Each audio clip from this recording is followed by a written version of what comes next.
Sunset Speedway, and this will be my first race in my new car for this season, my limited late model. Hit the middle, and your drive off the best. 7 and 10, you drive by, buddy P10, buddy P10, another top 10, great job. Honestly, it went really well. The car was amazing. Out of 10, it's a 4. I'm ready for my close-up. It went really well. The car handled really good right off the bat. The car was way tight. So it's not terrible. So tell me how the race went.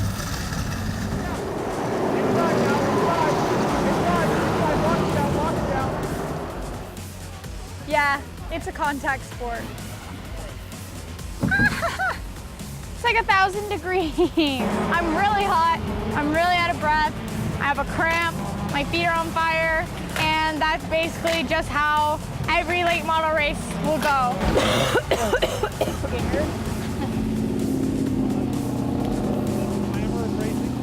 That is the glamour of racing.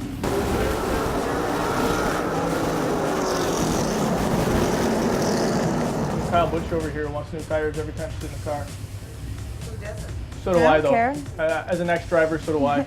But as a guy who's buying them. There is a funny sound, loud sound in our motor. It's like wah, wah, wah, wah, wah, wah, wah. It's a little sore on my butt, so hopefully we're not moving around too much in the car today, and it's not too hot in there either, because that'll be rough with the sunburn. Ow! Dad! What? You literally just hit me in the head with the tire.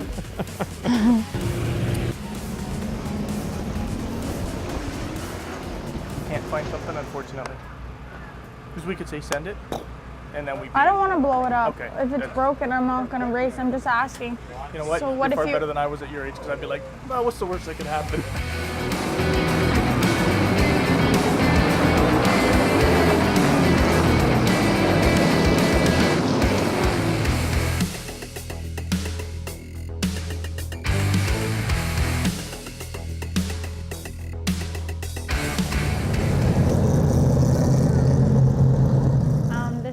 Definitely far exceeded our expectations this year. We had a poor finish to the season due to a lot of mechanical problems and setup issues that we had, but overall, the success we had this season was far past what we thought we would accomplish. The season went really well. Our expectation going into the season was pretty limited, I think. We were hoping to finish every race, hoping to run all laps of all races. And even at the time we thought, you know, that might be a tall order. This is a really tough division and big league that we're stepping up to. If you run down a few laps from time to time, that's going to be okay too. And the reality is she stepped up very well right from the get-go. Right out of the gate, top 10 finish first night out, second feature. So the reality is she ran really well all year long. From week to week, we had our struggles, but overall, the results far exceeded our expectations going into it. Dad is so excited. She usually does, but she did outdo what our expectations were. I don't know, maybe we don't put high enough expectations on her. Maybe next year we will. But no, she had a good season. She learned a lot. She kept her nose clean. You definitely see the change in her from night one to the last night. Run for you. Thanks. And we didn't hit. That's even better. Yeah, that's the best part. My dad's like, get up on top of the restart. I'm like, nah, I'm gonna hang back, to be honest. Racing is a different sport to me. It is a sport. I consider myself an athlete, even though I'm not the stereotypical athlete, but it's definitely a unique sport, and it's something not a lot of people understand. So when you finally get to understand it, it's really, really different, and it's really cool to think about how you put on a show with 25 other people. I started racing back in 1992 with just a group of friends. We were all teenagers at the time. I was the youngest, just 16 years of age. Most of my friends were a year or two older.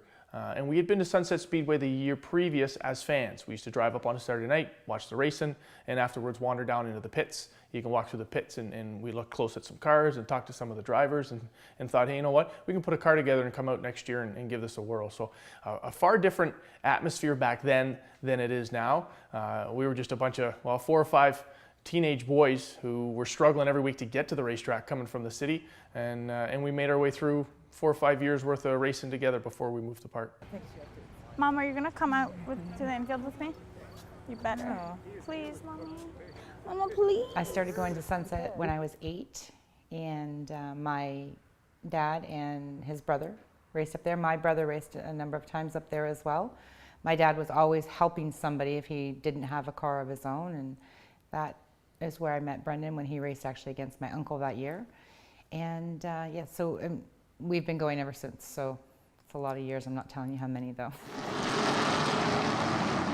As the end of the season went on and the fan appreciations were happening, and even not during fan appreciation, even nights that I wasn't racing, I had so many people that I have never talked to in real life. I've messaged with them, or they watched the show, or they followed me on my YouTube or my Facebook page.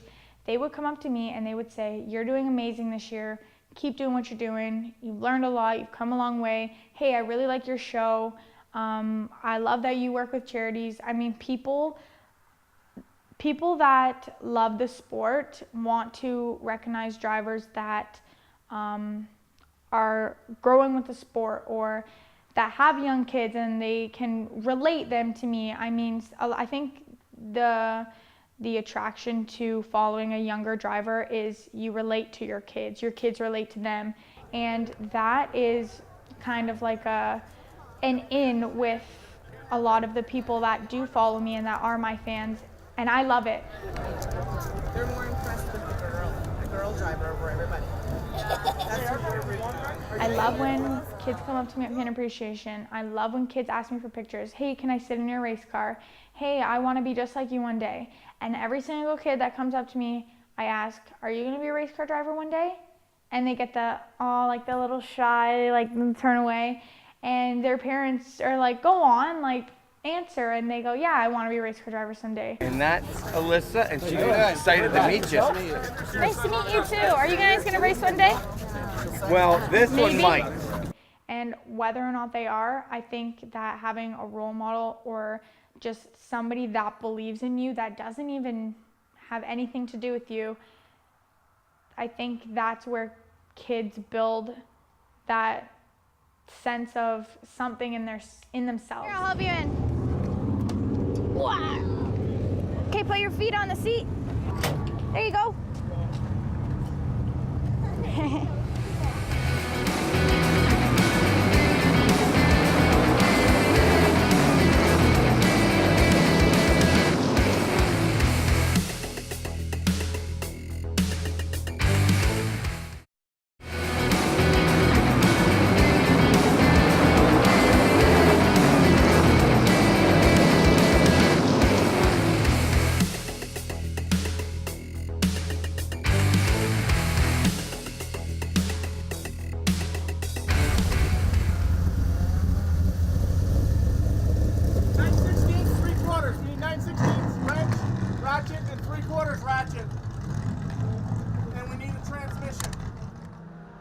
I felt enormous pressure, and I felt enormous pressure to try and get back to where we were and try something and figure out what wasn't working, or figure out what we needed to do to get the car back to where it was, or to get the results that we had.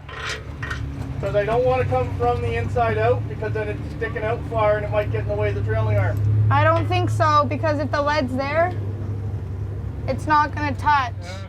I think after I got comfortable with the car and I got a lot of confidence, I think that's where the switch flipped, and I went, yep, I feel confident enough to be able to tell what's wrong with the car, which change did what to the car, and which change was good and which was bad.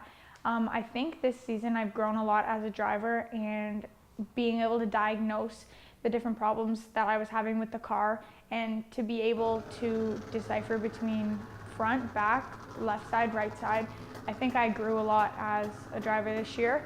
Not necessarily in my talent, but in the things that I would do last year, which was like, oh no, let's not make too big of a change, or oh, let's not do that, let's just try this instead. I think this year I kind of went for it, and I just decided that if I want to do better, I have to make big changes, or I'm not going to get the results that I want. Doors on your bumper, cross over. Get underneath her here. Doors on your bumper, no pressure, no pressure. Hit your mark now, hit your mark.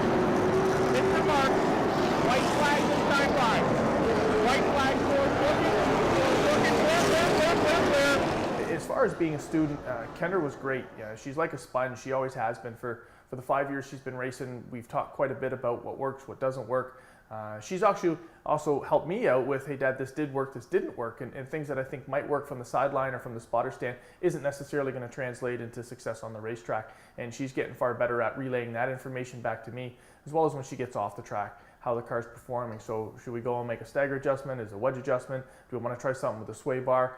As much as I'm learning, she's learning, and you know, that learning curve's going both ways. We're learning off one another, and we're also teaching one another, and it's been a lot of fun this year getting there. We're not there yet, but we're getting there. How did it sound like, differently? It was like wah wah wah wah wah wah wah after I started it again, and then like not after I started it again. When you were just idling? When I was, yeah, and even when I was driving, it was like as soon as I lifted, it went slow, and that sound happened. And then when I got back on the gas, it was like, wah, wah, wah, wah, wah. I think sometimes it's easier for me and some other people that I've raced to communicate, because me and my dad are the exact same person. And that's awesome sometimes, and sometimes it's like sucks because we're like this the whole time. We have a great relationship, and it's easy to describe in my half made up words and half put together sentences what I'm feeling. And he's probably the only person that's gonna get that. But sometimes when it goes to something we haven't experienced yet or he's not sure about, it's easier for me to talk to somebody else who doesn't really know what's been going on the whole day. Because I could say, okay, Dad, let's do this on the car, we'll do it, and then I'll come back in and the exact opposite of what should have happened has happened. So sometimes we get confused and frustrated about that, but if I talk to somebody else, and not tell them what happened before, they'll be like, okay, let's try this. Right up, half back and forth, just bring it in nice and easy here. Don't wash up. Check the flag this time by, come on, check the flag this time by. P10, buddy, that's what we're looking for, P10, great job. I've got an almost 18-year-old daughter. She's 17 now. I've got a 17-year-old daughter who wants to spend time with me in the garage working on the car. I really got it made as a father. And there's other days where, you know, we'll be out here and I'll be angry at something else, and she's feeding off my anger, thinking, well, why is Dad angry? And if she's in a bad mood, I think, well, why is Kendra angry? And it puts me in a bad mood. And we had a big discussion about it, and our strong personalities have clashed pretty in the past. They certainly have, like anyone has, I'm sure. And we've tried to work around it by making it more of a joke. So we'll try and settle our differences with some humor and comedy, and it makes everything a whole lot better in the long run. Would you say to add to it? Add 3 1/8. So write it down if you want. 3 1/8, so then it would be 85 and 1/8. This is 5/8 plus 1/8. I mean 6/8. That's why I was having you do it. You Yeah. minus it to find it, and then you add what you think it is, and that's how you check your do math. it, yeah. So here we are sitting at the racetrack, and you're getting a math lesson. And I said you I knew graduated math, high but school. I actually don't know She knows her math. She got it right. People ask me a lot about, oh, why did you only have one child? And I can tell you I don't. I have 2. I definitely have a son and a daughter, because they fight like siblings when they fight. And it's usually Kendra will come in the house and say, Mom, Dad's doing this. And then 10 minutes later, Brendan will come in and be like, okay, I've had enough of her for tonight. This is what. So I always feel like I'm playing the referee just as if they're my 2 children.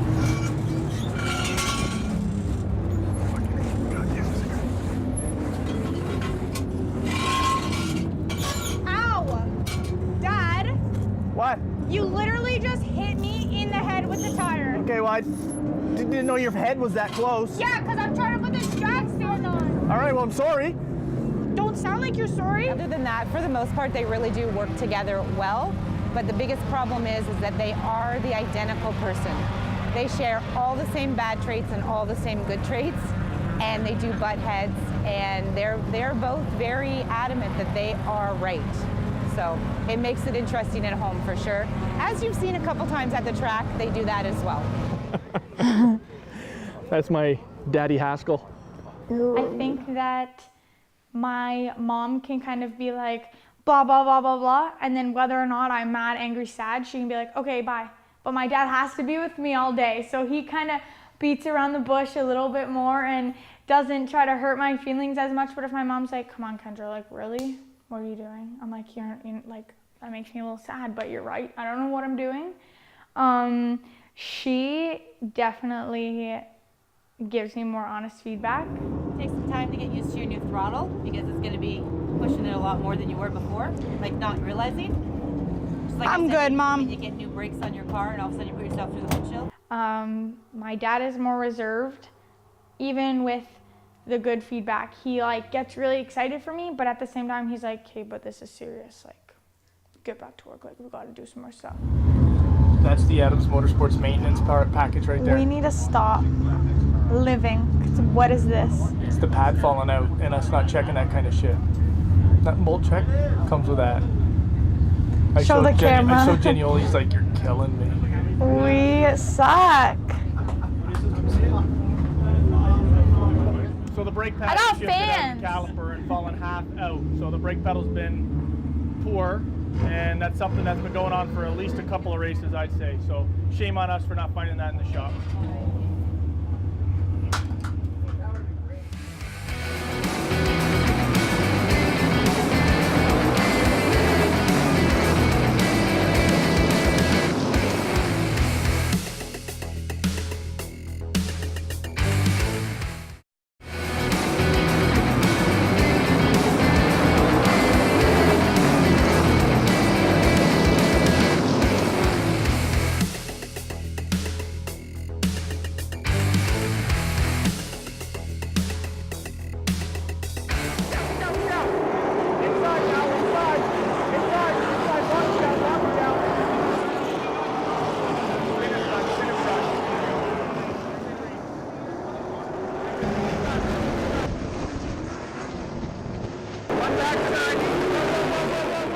Never any concerns about safety. She has good safety equipment. She's cautious. I know she is. She does have good, like I said, good safety features in her car. Those cars are meant to take an impact.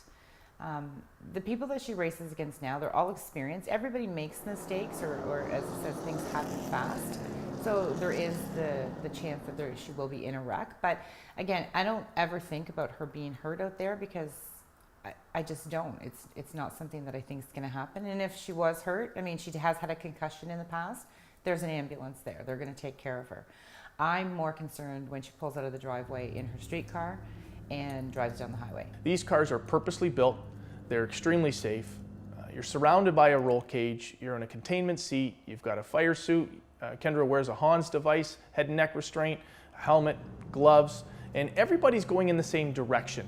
So I honestly believe that you're far safer in the race car than you are even driving to the racetrack. Of course, inherently there is some danger involved in racing. You know, we've all heard the stories, and we know the drivers who have, you know, had catastrophic accidents. But that being said, honestly, I believe that it's a very safe sport when you have a car built well to keep you safe.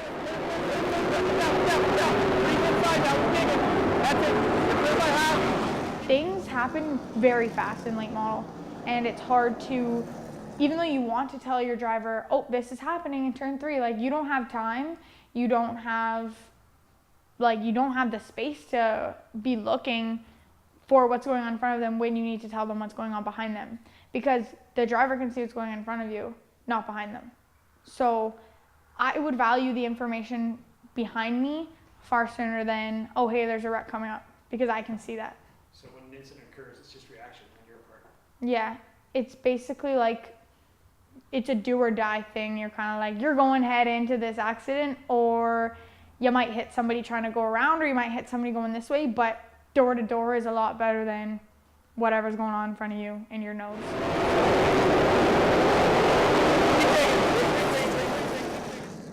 Gender stereotypes definitely do exist. And for negative and positive, I guess. Not even necessarily negative, positive. Negative for Kendra because some people might think that she doesn't belong out there because she is a girl. You usually find that more so though with some people who are older that have been around the sport for longer, when there wasn't really a lot of females in the sport. But on a negative, I guess, for some of the other race car drivers is the other side of it. If it's a female or if it's even a young boy, like a young boy, I'm not talking about 17, 18 plus, like there are some boys that race, they're 13, 14, whatever years old. Do you race them the same? Can you race them the same? And that does play, I know, on some people's minds. Can I rough up Kendra the way I would another male adult driver? Can I rough up this 12-year-old boy the way I would another male older driver? Well, the answer is yes, you can, because you're all equals out there. It doesn't matter your gender or your age. You want to run out there and you want to play with the adult males in the male-dominated sport, you better be ready for it. But on the other side of it, I know because I've talked to a few people that have said, yeah, it does play in their mind. Do they want to be that guy that's roughing up the girl out there or roughing up the kid out there?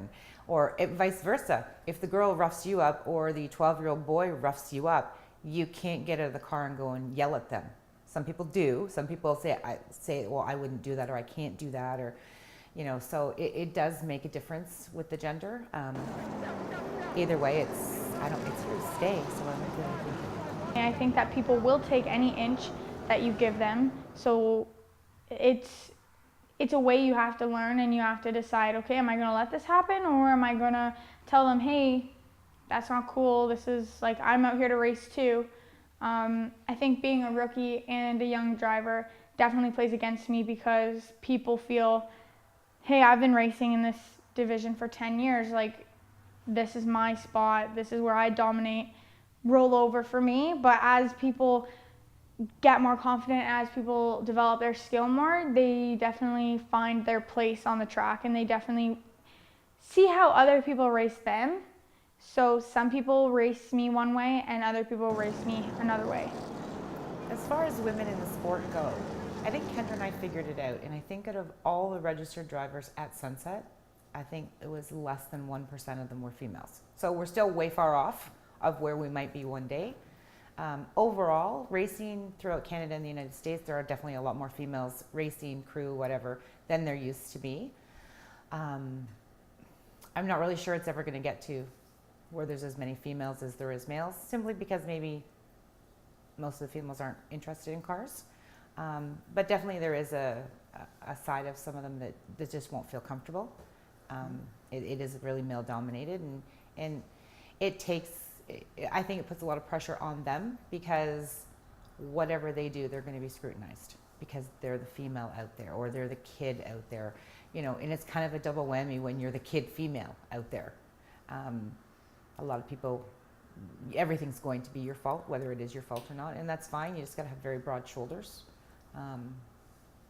But you know what doesn't kill you makes you stronger. Put the pan I don't really remember the bad nights that I had. Like, I can remember some things that happened, or I can remember, oh yeah, I finished like 19th or something like that. But what really sticks with me and what stays with me at the end of the season and at the end of every week is, I got top 10 last week, or I made a really great pass last week. It's not the missed opportunities, it's what I did good, and I just reflect on those and figure out how to do that again. That's it. Just do it. Still enjoy it. Yeah, as long as she keeps performing, like, I don't necessarily mean in the car, as long as she does everything she needs to do in her life, like getting her schoolwork done and working, you know, to save for her goals, or, you know, doing what she wants to do. As long as it's fun for her, then I still enjoy it.